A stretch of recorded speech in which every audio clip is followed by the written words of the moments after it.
back up. I would love to get your opinion on this, guys. Last week, somebody made a song about wanting to kill me. And it's crazy because they're a really big fan, so it's like that kind of weird stalker. Like, it's very scary. Is he here? Are you here? Because you should go. The guy who made the song. Oh. It's not funny, it's scary. There are better ways to show love, guys. Paint! Just paint! Paint your feelings! Watercolor! Sing a song! No songs. No, okay.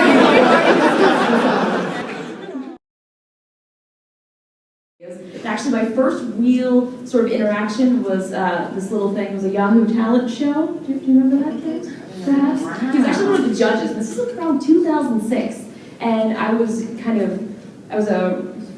people, I believe, that ended up into this talent show, and the amount of hate that we got from these random strangers was unbelievable. And this was before even I started posting stuff on YouTube. I'm reading these comments, and I'm like, Mom, they want me to die. What do I do? And then they started finding my phone number and calling my house and like threatening me. And then I'm like, what is going on? This is so strange. But as you sort of continue to find sort of your audience, those haters, well, they're still there, but your audience will defend you. Someone did post my address on my channel page one time, but there was like no threat behind it. It just said, do you live here? And have my exact address, which is really terrifying. And I was like, oh, I always wanted a stalker, but this stalker is so mild. But no, it's a terrifying thing though. It really makes you feel like, oh, privacy is like is a luxury sometimes, and when people threaten it, it's you don't know what's the right way to react to it. Do you make it a big deal, or is it not a big deal? No, but I think it's kind of interesting, and not to get too heady too quickly, but that's what I do.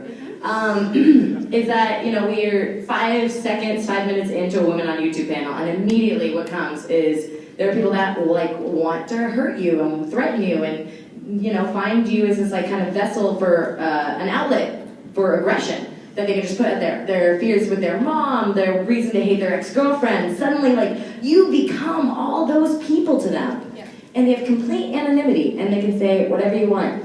The sad thing is that I read almost all my comments. Like, I read a lot of them. So, words hurt, so be nice.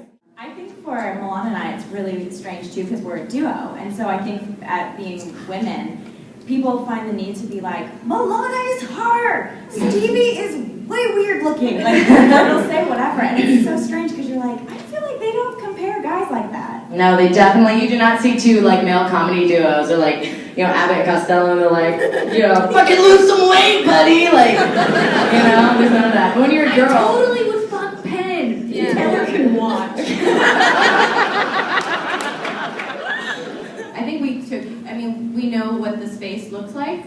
We know what YouTube looks like for women, and we kind of took advantage of it a little bit. We knew that it was important to look good, and we made fun of ourselves as like we played kind of dumb girls.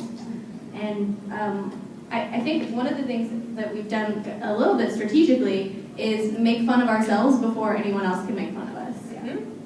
And that's been a joy. More seriously, like I really enjoy getting comments from like younger girls who love having like a role model, and and so when I was growing up, like being nerdy was not cool. Like I didn't go to my prom, I went to a LAN party and played Unreal Tournament and Quake. So I mean, coolest kid on Phone account in the room. Yeah. Like the sexiest thing you could say to them. Yeah.